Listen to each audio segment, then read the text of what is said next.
ہر طرح کی تعریف و توصیف، بڑائی، بزرگی، عظمت و کبریائی، حمد و ثنا صرف اور صرف اللہ وحدہ لا شریک خالق کائنات مالک ارض و سما کے لیے۔ بعدہ انبی تو بے شمار درود و سلام ہو اللہ کے بھیجے ہوئے انبیاء اور رسول پر، خصوصاً آخر نبی جناب محمد رسول اللہ صلی اللہ علیہ وآلہ وسلم پر۔ معزز سامعین کرام، دین ملی بھائیوں، بزرگوں اور دوستوں،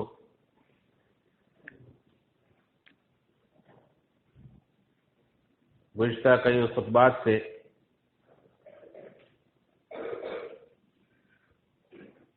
ام المؤمنین سیدہ عائشہ صدیقہ رضی اللہ تعالی عنہا کی سیرت کے تعلق سے گفتگو ہو رہی ہے، جس کی 2 قسطیں بیان کی جا چکی ہیں۔ آج کے خطبہ جمعہ میں تیسری قسط لے کر حاضر ہوا ہوں، جس کا عنوان ہے ام المؤمنین سیدہ عائشہ صدیقہ رضی اللہ تعالی عنہا کا علمی و دعوتی مقام۔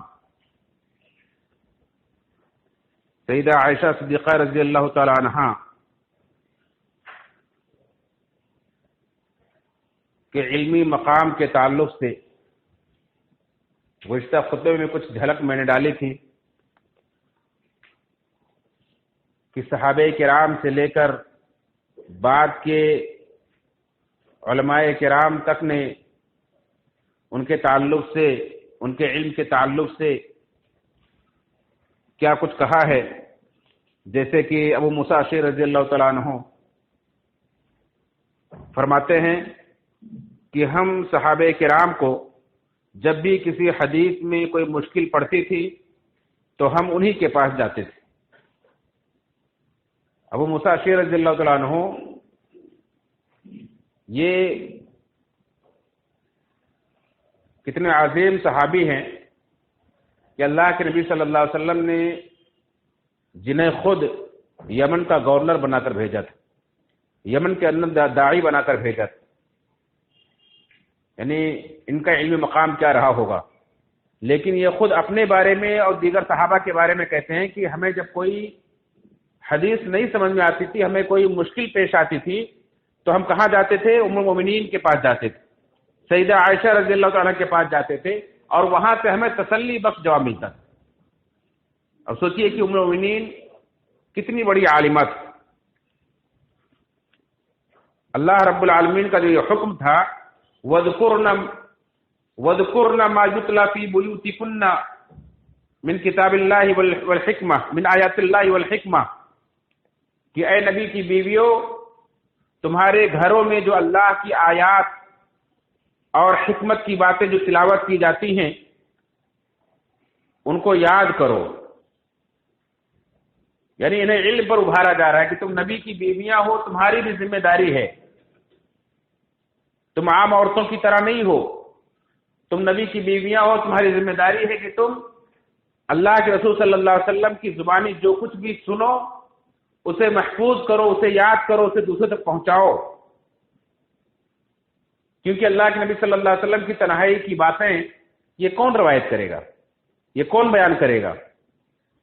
ظاہر سی بات ہے آپ صلی اللہ علیہ وسلم کی بیویاں ہی بیان کریں گی۔ اسی لیے علماء کہتے ہیں کہ آپ وسلم کی سب بیویاں عالمہ تھیں، لیکن سب سے اونچا مقام اگر کسی کا تھا تو ام المؤمنین سیدہ عائشہ صدیقہ رضی اللہ تعالیٰ عنہا کا اور ام سلمہ رضی اللہ تعالیٰ عنہا کا تھا۔ ساری بیویاں آپ کی حدیث روایت کرتی ہیں، بیان کرتی ہیں، آپ کے زبان سے جو کچھ بھی سنتی تھی، آپ کے جو بھی عمل دیکھتی تھی، ریکارڈ کرتی تھی، اسے دوسرے تک پہنچاتی تھی۔ لیکن ام المؤمنین سیدہ عائشہ صدیقہ رضی اللہ تعالیٰ عنہا اور ام المؤمنین سیدہ ام سلمہ رضی اللہ تعالیٰ عنہا یہ سب سے پائے درجے کی تھی۔ ان کی حیثیت کچھ اور ہی تھی، زیادہ روایت کرنے والی۔ اسی طرح سے قبیصہ بن ذؤیب رحمۃ اللہ علیہ فرماتے ہیں کہ تمام لوگوں سے بڑی عالمہ تھی سیدہ عائشہ صدیقہ رضی اللہ تعالیٰ عنہ، بڑے بڑے صحابہ ان سے علم حاصل کرتے تھے۔ اسی طرح سے عروہ بن زبیر رضی اللہ تعالیٰ عنہ، عروہ بن زبیر یہ جو زبیر بن عوام رضی اللہ تعالیٰ عنہ کے بیٹے ہیں، یعنی صدیقہ عائشہ صدیقہ رضی اللہ تعالیٰ عنہ کے بھانجے ہیں، یہ کہتے ہیں کہ میں نے کتاب و سنت میں، شعر اور میراث میں ان سے بڑا عالم نہیں دیکھا، چاہے اللہ کی کتاب کے بارے میں علم حاصل کرنا ہو، چاہے اللہ کے وسلم کی احادیث کے بارے میں علم حاصل کرنا ہو، چاہے عرب کے جو بڑے بڑے شعراء گزرے تھے ان کے شعراء کے اشعار کو سیکھنا ہو، یا میراث کا علم جس کو سیکھنا ہو، حالانکہ بہت مشکل ترین علم ہے میراث کا علم۔ پڑھنے والے طلبہ جانتے ہیں کہ کس قدر مشکل ہے اور سارے علماء پڑھانے کی ضرورت نہیں کر پاتے ہیں، لیکن میراث کے تعلق سے بھی ام المؤمنین سیدہ عائشہ صدیقہ رضی اللہ تعالی عنہا بہت بڑی عالمہ تھی اور لوگ ان کے پاس مسائل لے کر آتے تھے۔ اسی طرح سے محمود بن لبید رحمہ اللہ فرماتے ہیں کہ ازواج مطہرات یہ احادیث کی حافظات تھیں، لیکن ان میں عائشہ صدیقہ رضی اللہ تعالی عنہا اور ام سلمہ رضی اللہ تعالی عنہا یہ بے مثال تھی۔ اور عائشہ رضی اللہ تعالی عنہا یہ اللہ کے نبی صلی اللہ علیہ وسلم کے بعد یعنی ابوبکر صدیق رضی اللہ عنہ کے زمانے سے لے کر کے اپنی پوری زندگی جب تک یہ زندہ رہی، یعنی 50 سال نبی وسلم کے بعد یہ زندہ رہی، پوری 50 سال تک یہ فتوے دیتی رہی۔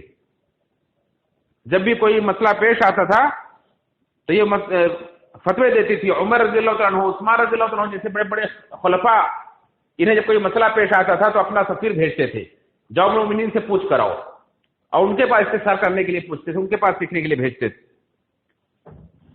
تو اس طرح سے بڑے بڑے صحابہ ان کے پاس اپنا قاصد بھیج کر کے دین کا علم حاصل کیا کرتے تھے۔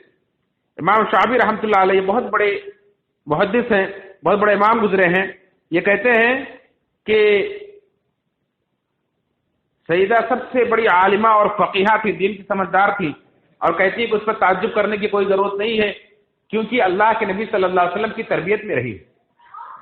ایک تو اللہ رب العالمین کی طرف سے انہیں خصوصی طور پر ذہن ملا تھا کہ بڑی ذہین تھی، کوئی بھی بات بہت جلدی انہیں ازبر ہو جاتی تھی، یاد کر لیتی تھی، محفوظ رکھتی تھی۔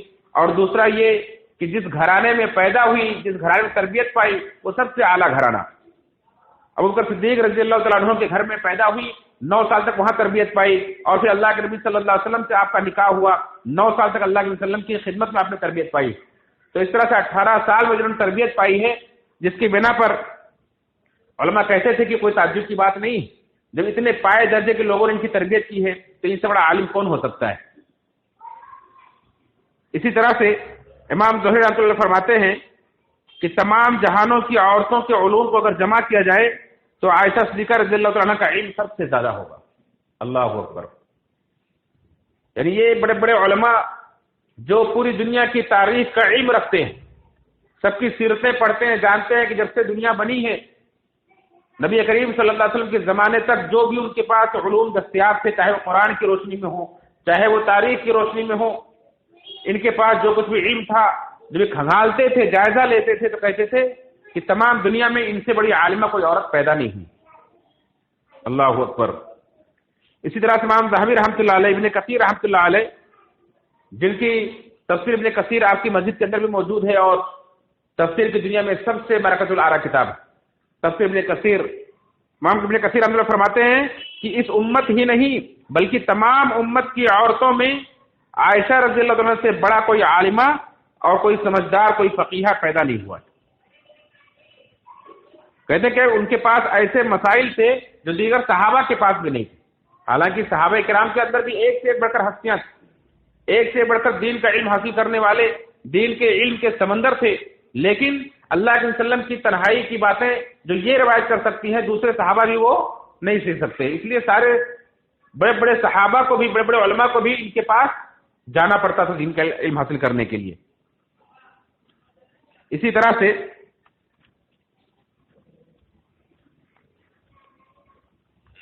یہ تو علماء کرام کی باتیں تھی سیدہ عائشہ رضی اللہ عنہ کے علم کے بارے میں۔ آئیے دیکھیں کہ ان کا علمی منہج کیا تھا، وہ علم کیسے حاصل کرتی تھی، کہاں سے سیکھتی تھی، کس علم کی روشنی میں لوگوں کو کی تربیت کرتی تھی، لوگوں کو درس دیتی تھی۔ تو ان کا علم جو کچھ تھا قرآن و سنت کا علم، اور قرآن و سنت کے جو تقاضے تھے اس کی روشنی میں یہ فتوے دیا کرتی تھی۔ یا اسی طرح سے یہ لغت کی بھی ماہر تھی اور تاریخ کی بھی ماہر تھی، لہذا عرب کی جو لغت ہے اس لغت کی روشنی میں شان نزول بھی جانتی تھی قرآن کی آیتوں کی، اللہ کے وسلم سے بلا تکلف استفسار کرتی تھی، پوچھتی تھی، ہر چیز کے بارے میں سوال کرتی تھی. بڑے بڑے صحابہ اللہ کے وسلم سے سوال کرنے میں ہچکچاتے تھے، ہیبت محسوس کرتے تھے، لیکن مومنین کسی بھی سوال میں ذرہ برابر تعامل نہیں کرتی تھی. آپ صلی اللہ علیہ وسلم کی زبان سے کوئی لفظ نکلا، کوئی چیز آپ نے سنی، فوراً آپ سے سوال کرتی تھی اور پوچھتی تھی. تو اس طرح سے یہ علم حاصل کرنے میں بہت بے باک تھی، اس لیے اللہ رب العالمین نے انہیں بہت ہی کثیر علم عطا فرمایا تھا، بہت ہی گہرا علم عطا فرمایا تھا. ان کا منہج یہ تھا کہ اگر کوئی ان کے سامنے اپنا خیال پیش کرے، اپنی رائے پیش کرے تو اس کا جواب کس سے دیتی تھی. ایک واقعہ سنیں. ابن عمر رضی اللہ تعالیٰ عنہ اللہ کے نبی صلی اللہ علیہ وسلم کے صحابہ میں، بلکہ فقہا صحابہ میں جن کا شمار ہوتا ہے، ان میں عبداللہ بن عمر رضی اللہ تعالیٰ عنہ کا بھی ایک مقام ہے.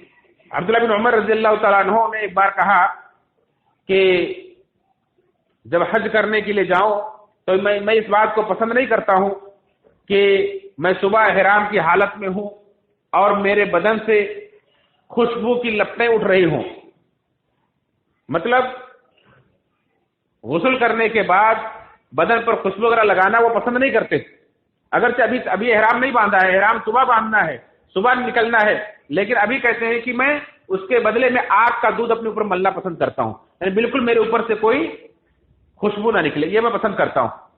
جب عائشہ صدیقہ رضی اللہ عنہا کو پتا چلا کہ عبداللہ بن عمر کی یہ رائے ہے، ایسا وہ سوچتے ہیں، تو انہوں نے ان کے سامنے اللہ علیہ وسلم کا واقعہ پیش کیا. اور کیا کہا کہ اللہ کے نبی صلی اللہ علیہ وسلم کو غسل کے بعد میں خود اپنے ہاتھوں سے آپ کے بدن پر خوشبو ملا کرتی تھی.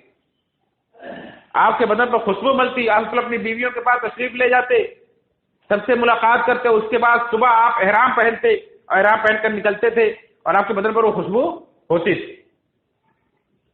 تو ان کا رد، ان کی رائے کا رد انہوں نے کس سے کیا؟ اللہ کے وسلم کے عمل سے. یعنی یہ علم کا منہج یہ پتہ چلتا ہے کہ ان کا علمی منہج یہ تھا کہ اللہ کے نبی صلی اللہ علیہ وسلم کا عمل، اللہ کے وسلم کی سنت، یہ سب پر مقدم ہے. کسی کی سوچ، کسی کی رائے، یہ اپنی اس کی حد تک، اور وہ اس کی سوچ ہو سکتی ہے، لیکن اللہ کے وسلم کی رائے، اللہ کے وسلم کی حدیث سے، اللہ کے وسلم کے عمل سے اگر کوئی چیز ٹکرائے تو اسے چھوڑ دینا چاہیے. اللہ کے وسلم کے عمل سے یہ ثابت ہے کہ آپ احرام باندھنے سے پہلے اپنے بدن پر خوشبو لگا لیا کرتے تھے.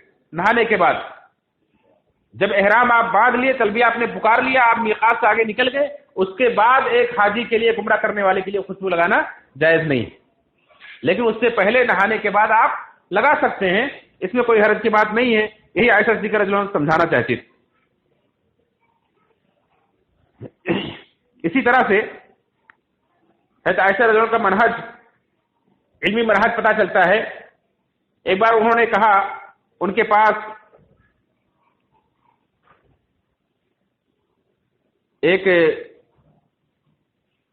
شاگرد ان کے کھڑے تھے، عروہ رضی اللہ عنہ، عروہ مسروق رحمۃ اللہ علیہ. مسروق رحمۃ اللہ علیہ ایک تابعی ہیں. یہ ان کے گھر پر ایک بار موجود تھے اور دیوار کے پاس سے ایک لگائے ہوئے تھے کہ عائشہ صدیقہ رضی اللہ تعالیٰ عنہا نے انہیں سمجھاتے ہوئے ایک مسئلہ بتلایا دین کا، اور کہا کہ 3 باتیں اگر تم سے کوئی کہے تو وہ جھوٹا ہے. 3 باتیں کیا ہیں؟ اگر کوئی تم سے کہے کہ اللہ کے نبی صلی اللہ علیہ وسلم نے اللہ کو دیکھا ہے تو جھوٹا ہے.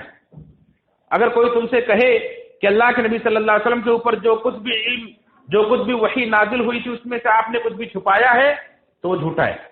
اگر کوئی کہے کہ اللہ کے نبی صلی اللہ علیہ وسلم غیب کا علم جانتے ہیں، جو کچھ مخلوق کی نظروں سے اوجھل ہے اسے غیب کہتے ہیں، جیسے آنے والا کل، یا یہاں بیٹھے بیٹھے آدمی کہیں دور کی خبریں دے، غیب کے بارے میں اللہ علیہ وسلم کو علم ہے. اگر کوئی یہ بات کہے تو وہ جھوٹا ہے. امام مسروق رحمۃ اللہ علیہ نے جب سنا تو کہا، مومنین آپ جلدی نہ کیجیے، ذرا میری بات بھی سنیے.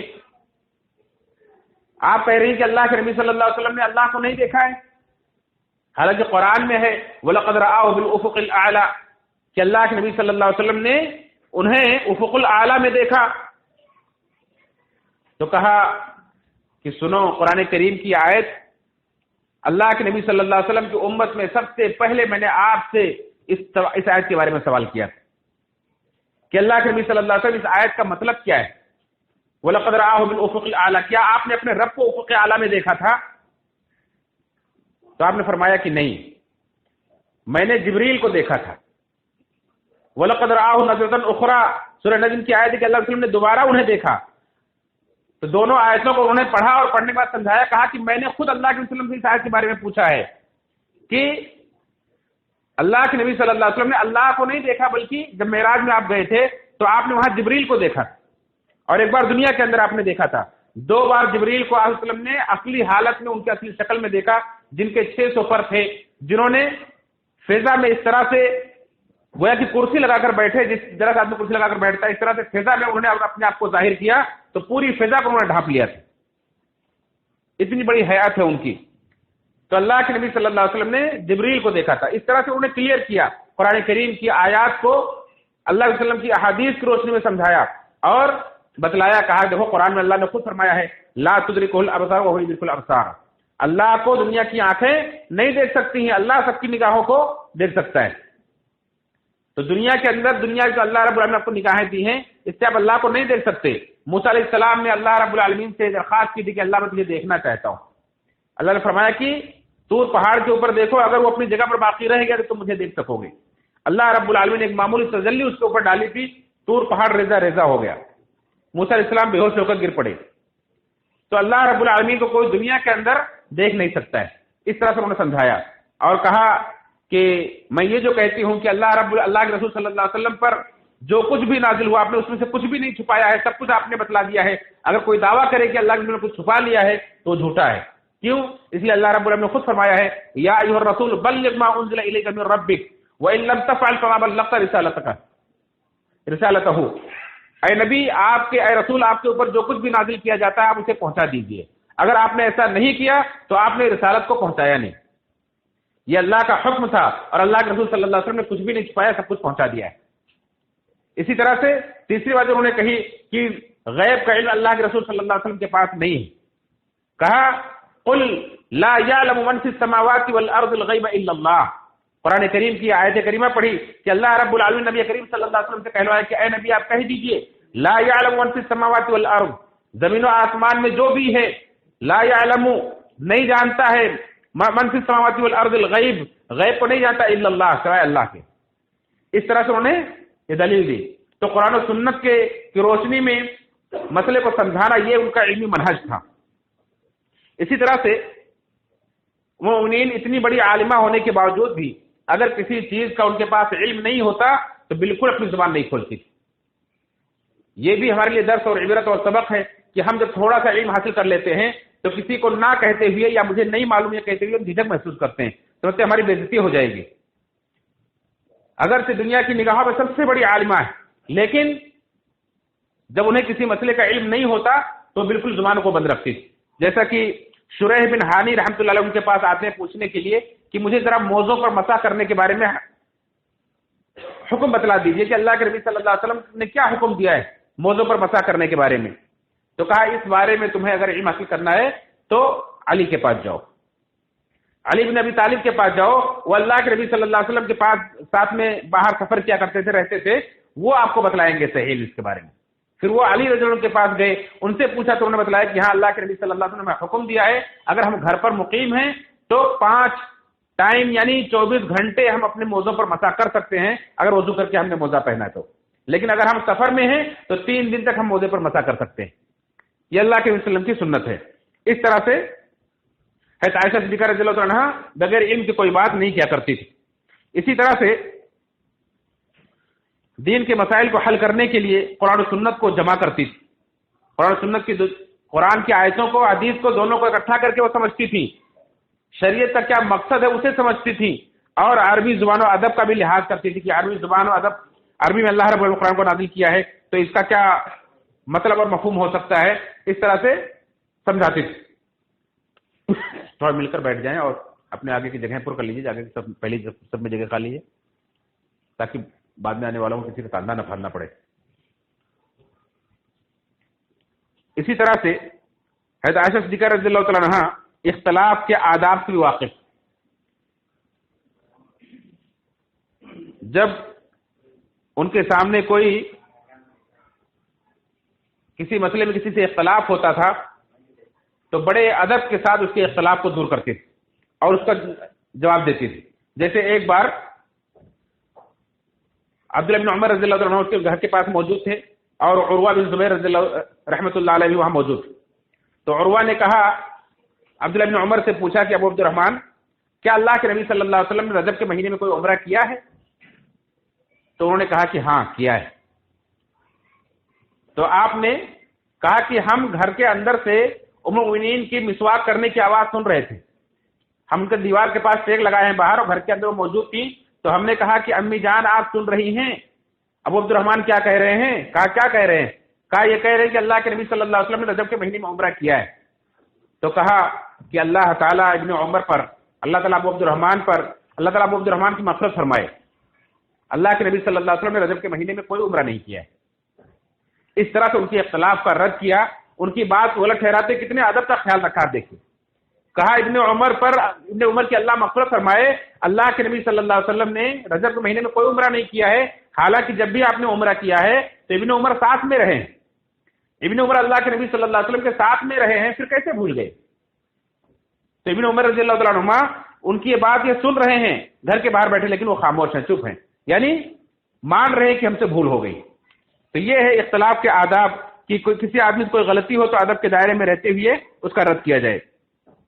اسی طرح سے حضرت ام المؤمنین عائشہ صدیقہ رضی اللہ تعالیٰ عنہ دین کی باتیں بہت ٹھہر ٹھہر کر بیان کرتے تھے. ان کے سامنے اگر کوئی جلدی جلدی بیان کرنے کی کوشش کرتا تھا اسے ٹوک دیتی تھی اور کہتی تھی دیکھو اللہ کے نبی صلی اللہ علیہ وسلم آرام سے ٹھہر ٹھہر کے بیان کرتے تھے، لہذا تم بھی ٹھہر ٹھہر کے بیان کرو. اس طرح سے اللہ کے نبی صلی اللہ علیہ وسلم کی اتباع پیروی ہر معاملے میں کیا کرتی تھی. اسی طرح سے ان کا عقیدہ کس طرح سے قرآن و سنت سے اپنا عقیدہ لیتی تھی، اس سلسلے میں ایک واقعہ آپ کے سامنے رکھتا ہوں. ایمان میں ڈوبی ہوئی کیفیت کے ساتھ ایک واقعہ بیان کرتی ہیں کہ اللہ اکبر، اللہ رب العالمین کی قوت سماعت کتنی وسیع، اللہ تعالیٰ کس طرح اپنے بندوں کی باتیں سنتا ہے. کہتی ہے کہ خولہ رضی اللہ عنہ ایک صحابیہ ہیں، ان کے شوہر نے ان سے زہار کر لیا. یعنی زہار کا مطلب یہ ہوتا ہے کہ شوہر کہہ دے کہ تو میری ماں کے پیٹھ کی طرح ہے، انت علیہ کظہر امی، جیسے میرے ماں کی پیٹھ مجھ پر حرام ہے ایسے تو میرے اوپر حرام ہے. تو اس سے عورت ان کے اوپر حرام ہو جاتی ہے جب تک اس کا کفارہ نہ ادا کریں. 28ویں پارے کے سورہ مجادلہ کے اندر آپ پڑھیں گے اس کا کفارہ وغیرہ کا ذکر ہے وہاں. کہتی ہے کہ ان کے شوہر نے ان سے زہار کر لیا. اب وہ اللہ کے نبی صلی اللہ علیہ وسلم کے بعد بھاگی بھاگی آئیں. اللہ کے نبی صلی اللہ علیہ وسلم میرے حجرے میں تھے اور آپ سے اس معاملے کو انہوں نے بیان کیا. اللہ کے نبی صلی اللہ علیہ وسلم خاموش ہیں اور وہ آپ سے بحث کر رہے اپنے شوہر کی پریشانی کا ذکر کر رہے ہیں کہ اب میں کیا کروں گی، اب میں کہاں جاؤں گی، میرے شوہر نے مجھ سے زہار کر لیا ہے. اللہ کے نبی صلی اللہ علیہ وسلم زبان اس وقت تک نہیں کھلتی تھی جب تک کہ اللہ کی طرف سے وحی نہ آ جائے. تو اللہ رب العالمین نے قرآن کریم کی آیت نازل فرمائی، قد سمع اللہ قول التی تجادلک فی زوجها وتشتکی الی اللہ. یقیناً اللہ نے اس عورت کی بات سن لی ہے اے نبی جو آپ سے اپنے شوہر کے بارے میں بحث کر رہی ہے، وتشتکی الی اللہ، اور اللہ کے پاس شکوہ کر رہی ہے. واللہ یسمع تحاورکما، اور اللہ تعالیٰ تم دونوں کی باتیں، تم دونوں کی گفتگو سن رہا ہے. کہتی ہیں کہ اللہ اکبر، اللہ کی قوت سماعت کتنی وسیع ہے، سننے کی طاقت کتنی وسیع ہے کہ میرے حجرے میں ایک کونے میں وہ عورت اللہ کے رسول صلی اللہ علیہ وسلم سے بات کر رہی ہے اور دوسرے کونے میں میں موجود ہوں، لیکن ان دونوں کی باتیں میں نہیں سن پا رہی ہوں. ان دونوں کی باتیں میں نہیں سن پا رہی ہوں، لیکن اللہ رب العالمین ساتویں عرش کے اوپر سے ان دونوں کی باتیں سن رہا ہے اور آیت نازل کر رہا ہے، قد سمع اللہ قول التی تجادلک فی زوجها. اے نبی، اللہ نے یقیناً اس عورت کی بات سن لی جو اپنے شوہر کے بارے میں آپ سے بات کر رہی ہے.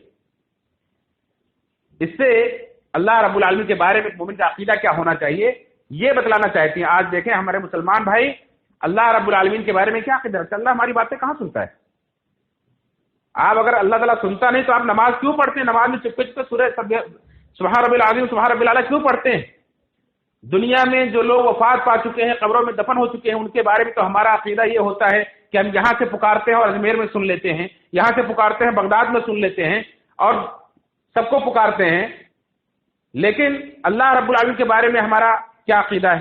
اللہ رب العالمین کے بارے میں ہم کتنی بدگمانی کا شکار ہے کہ اللہ ہماری باتیں سنتا ہی نہیں. میرے بھائی اور دوستو، اپنے عقیدے کی اصلاح کریں ہم. اور حضرت عائشہ صدیقہ رضی اللہ عنہ سے بڑا ولیہ کون ہوگا؟ دنیا اور آخرت میں اللہ کے نبی کی بیوی ہیں، جنتی ہونے کی ضمانت ملی ہے، دنیا کی تمام عورتوں میں سب سے افضل عورت ہیں۔ اللہ کے نبی صلی اللہ علیہ وسلم نے فرمایا کہ عائشہ کی فضیلت تمام عورتوں میں ایسے ہی جیسے شریک کھانے کی فضیلت تمام کھانوں پر ہے۔ نبی کریم صلی اللہ علیہ وسلم سے جس کو ولایت کا سرٹیفکیٹ مل چکا ہو، اللہ جن کی برات کے بارے میں قرآن کی آیت نازل کر چکا ہو، ان کے ولی ہونے میں کوئی شبہ ہے؟ لیکن وہ کہہ رہی ہیں میں زندہ ہوں، میں اسی کمرے میں موجود ہوں، اسی کمرے میں ایک عورت اللہ کے رسول سے بات کر رہی، میں اس کی بات نہیں سن پا رہی ہوں۔ تو اللہ کے اولیاء آپ کی اتنی دور سے کہاں سے قبروں میں سنتے ہیں؟ یہ غلط عقیدہ ہے۔ اپنے عقیدے کی اصلاح کریں، قرآن کریم کی آیت کی روشنی میں اللہ تعالیٰ سارے لوگوں کی باتیں سنتا ہے۔ تو یہ ان کا عقیدہ تھا۔ اسی طرح سے قرآن کی تفسیر میں بھی بڑے ماہر تھی، قرآن کی آیتوں کی تفسیر قرآن کی آیتوں کے ذریعے سے اللہ کے وسلم کی احادیث کی روشنی میں کرتی تھی۔ وقت مختصر ہے اس لیے میں تفصیل میں نہیں جاؤں گا، لیکن قرآن کریم کا علم کتنا تھا ان کے پاس۔ کہتی ہیں کہ میں مکہ کے اندر تھی، یعنی ابھی 4-5 سال کی تھی، اور میں کھیلنے کودنے والی لڑکی تھی۔ اللہ کے رسول صلی اللہ علیہ وسلم پر قرآن کی آیتیں نازل ہوتی تھی، اور اس وقت ایک آیت نازل ہوئی، مجھے وہ آیت یاد ہے ابھی تک کہ میرے سامنے اللہ نے تلاوت کی اور میں نے یاد کر لی، بل الساعۃ موعدہم والساعۃ ادھیٰ وامر۔ یعنی بچپن سے ہی مکہ کے اندر کتنی چھوٹی عمر کی تھی جب سے قرآن کریم کی آیتوں سے لگاؤ تھا، اور اللہ رب العالمین نے اسی قرآن سے ان کے لگاؤ کی بنا پر، دین علم سے ان کے شغف کی بنا پر، اللہ رب العالمین کو ان کی یہ ادا اتنی پسند آتی تھی کہ اللہ کے نبی صلی اللہ علیہ وسلم جب ان کے حجرے میں ہوتے تھے، ان کے لحاف میں ہوتے تھے، ان کے بستر پر ہوتے تھے، قرآن کی آیتیں نازل کرتا تھا۔ لیکن آپ کی دیگر بیوی میں سے کسی بیوی کے بستر پر آپ کا قرآن نازل نہیں ہوتا۔ یہ قرآن کی اتنی بڑی عالمہ تھی۔ اسی طرح سے احادیث میں بھی سب سے زیادہ اللہ کے وسلم کی احادیث کو روایت کرنے والے ابو ہریرہ رضی اللہ تعالیٰ عنہ، ان کے بعد دوسرے نمبر پر کوئی صحابی اگر آتے ہیں تو ام المؤمنین سیدہ عائشہ صدیقہ رضی اللہ تعالیٰ عنہ آتی۔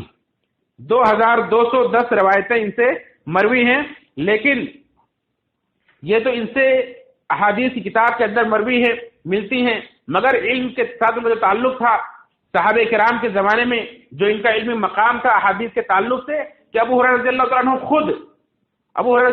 خود ان کے کمرے کے پاس آتے تھے، ان کے حجرے کے پاس آتے تھے، آواز دے کر کہتے تھے کہ مومنین اے حجرے کی مالکن ذرا سنو، اور اپنی حدیثیں جو ان کو یاد تھی ان کو سناتے تھے۔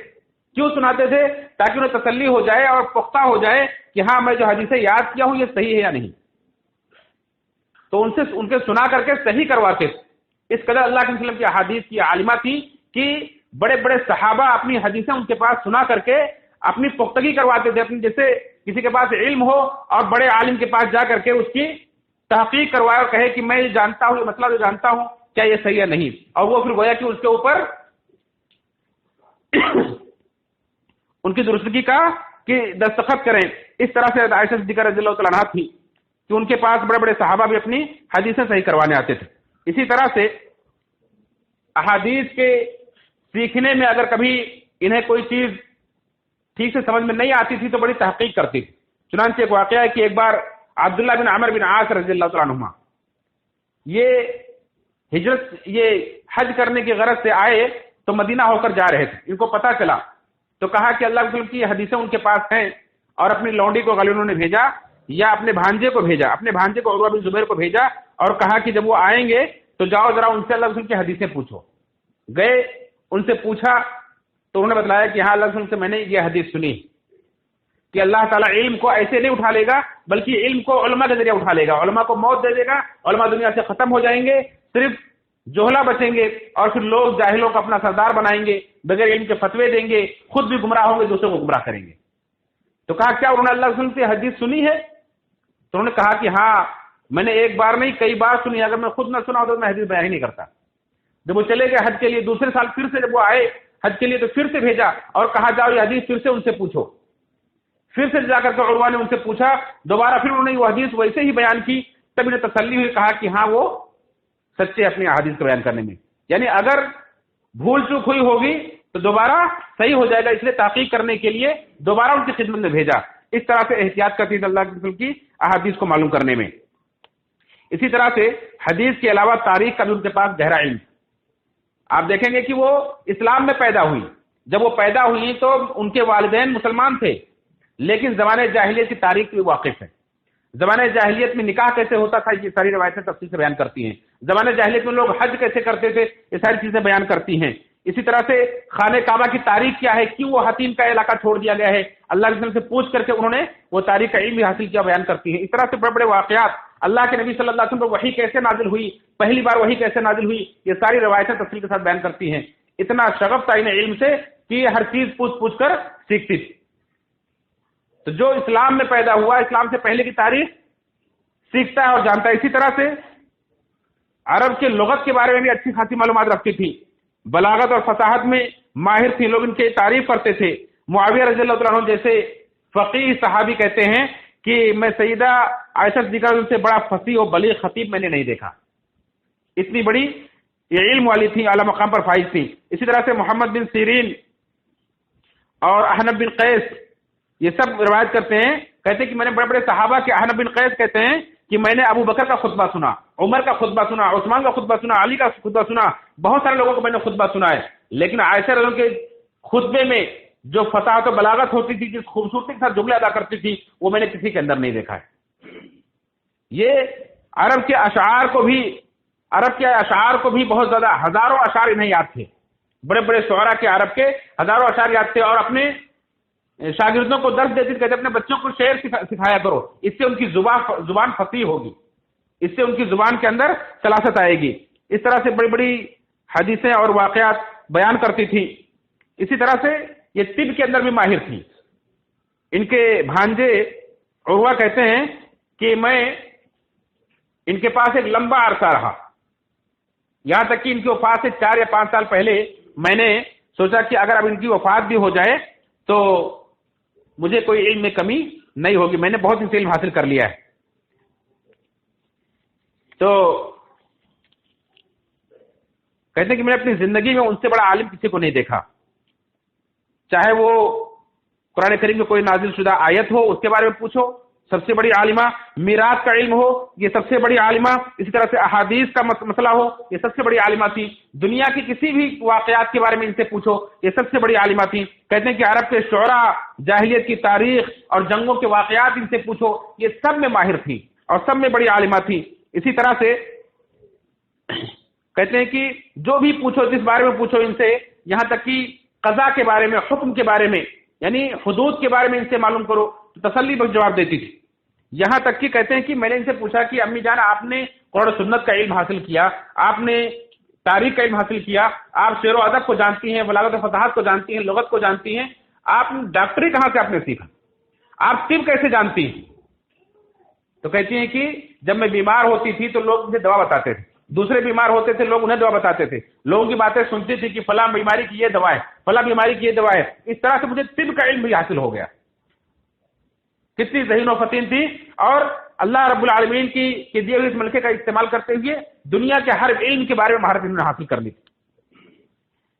اسی طرح سے بڑے بڑے صحابہ ان کے شاگرد ہیں جنہوں نے، تو یہ عروہ کہتے ہیں کہ میں نے اتنا لمبا عرصہ علم حاصل کرنے کے بعد جب مجھے خیال ہوا، مجھے سوچ پیدا ہوئی کہ اب اگر ان کی وفات بھی ہو جاتی ہے تو میرے پاس کوئی علم کی کمی نہیں ہوگی. لیکن وفات کے بعد کہتے ہیں کہ ابھی مجھے محسوس ہوتا ہے کہ بہت سارے مسائل ایسے ہیں جو میں ان سے نہیں پوچھ سکا. یعنی اس طرح سے علم کا سمندر تھی، اور انہیں امید تھی کہ اگر وہ ہوتی تو میں ان سے پوچھ کے تسلی کر لیتا.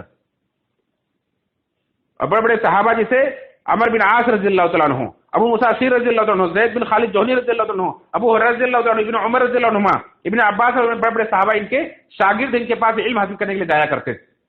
اسی طرح سے تابعین میں سعید بن مسیب رحمۃ اللہ علیہ، یہ پائے درجے کے تابعی ہیں، عبداللہ بن عامر بن ربیعہ، علقمہ بن قیس وغیرہ، اس طرح سے بڑے بڑے لوگ ان کے پاس علم حاصل کرتے تھے. ایسے عورتوں کے اندر ام سلمہ رضی اللہ عنہ کی بیٹی، جو اللہ علیہ وسلم کی بیوی ام سلمہ رضی اللہ عنہ، ان کے پہلے شوہر سے ایک بیٹی تھی جن کا نام زینب تھا، وہ انہوں نے ان کے پاس علم حاصل کیا. یعنی ان کے اپنے جو محرم رشتے دار تھے، ان کے گھر کی عورتیں تھیں مدینہ کی، وہ تو علم حاصل کرتی ہی تھی، دیگر لوگ بھی ان کے پاس علم حاصل کرنے آتے تھے. ابن عمر رضی اللہ عنہ کی بیوی صفیہ تھی، حسن بصری رحمۃ اللہ علیہ کی والدہ، اس طرح سے دیگر عورتیں بھی ان کے پاس علم حاصل کیا کرتی تھی. اور یہ جیسا کہ میں نے ذکر کیا کہ یہ فتوے بھی دیا کرتی تھی، اور پوری زندگی یہ تمام خلفائے راشدین کے زمانے میں 30 سال تک، پھر امیر معاویہ رضی اللہ عنہ کے زمانے میں 18 سال تک، جب تک یہ زندہ رہی تب تک جو بھی مسئلہ پیش آتا تھا یہ دین کے متعلق فتوے دیا کرتی تھی، اور جہاں بھی کوئی کمی دیکھتی تھی لوگوں کی اصلاح بھی کرتی تھی۔ دعوتی مقام بھی ان کا ہے، وقت ان کی ختم ہو چکا ہے، اس لیے کچھ باتیں رہ گئی، انشاءاللہ اگلے خطبات میں آپ سنیں گے کہ دین کا علم رکھ کر کے انہوں نے جہاں دین کا علم پھیلایا ہے وہیں عملی طور پر دکھایا ہے۔ اگر کہیں انہیں کسی کے اندر کوئی خامی نظر آتی تھی فوراً ٹوکتی تھی، اصلاح کرتی تھی۔ یہ ان کے اصلاح کا جذبہ ہی تھا کہ انہیں میدان میں نکلنا پڑا۔ علی رضی اللہ عنہ سے جنگ ہوئی، جنگ جمل، یہ دراصل اصلاح کرانے کے لیے، صلح کرانے کے لیے گئی تھی، لیکن یہ لکھا ہوا تھا، اللہ کی طرف سے تقدیر تھی، جو جنگ بھی ہو گئی۔ اس سے یہ صرف یہ بتلانا مقصود ہے کہ کس طرح سے لوگوں کی اصلاح کا ان کے اندر جذبہ تھا، اللہ کے دین کے لیے کس طرح ان کے اندر جذبہ تھا کہ یہ ہر میدان میں نکلنے کے لیے، کھڑے ہونے کے لیے تیار ہوتی۔ کسی نے ان کے بارے میں کہا ہے کہ اگر عورتوں کے لیے حکمرانی جائز ہوتی تو عائشہ سے بڑھ کر کوئی حکمراں بھی نہیں ہوتا تھا، لیکن اسلام کے اندر عورتوں کے لیے حکمرانی جائز نہیں ہے، اس لیے اس سے باز رہے، لیکن دنیا کے ہر علوم کے بارے میں ماہر تھی۔ یہ ان کا مقام مرتبہ تھا۔ انشاءاللہ ان کے تعلق سے مزید باتیں آپ اگلے خطبات میں سنیں گے۔ اللہ تعالیٰ سے دعا کہ رب العالمین ہم سب کو اللہ کے نبی صلی اللہ علیہ وسلم آپ کے اہل بیت کی سچی محبت نصیب فرمائے، اور ہمیں ان کا احترام کرنے، ان کی عزت کرنے کی توفیق فرمائے، اور ہمارا حشر انہیں کے ساتھ فرمائے۔ آمین تقبل یا رب العالمین۔ ان اللہ وملائکتہ یصلون علی النبی یا ایھا الذین آمنوا صلوا علیہ وسلموا تسلیما۔ اللهم صل علی محمد وعلی ال محمد كما صليت على ابراهيم وعلى ال ابراهيم انك حميد مجيد۔ اللهم بارك على محمد وعلى ال محمد كما باركت على ابراهيم وعلى ال ابراهيم انك حميد مجيد۔ عباد الله رحمكم الله، ان الله يأمر بالعدل والاحسان وايتاء ذي القربى وينهى عن الفحشاء والمنكر والبغي يعظكم لعلكم تذكرون، وذكروا الله يذكركم ويستجيب لكم، ولذكر الله اكبر۔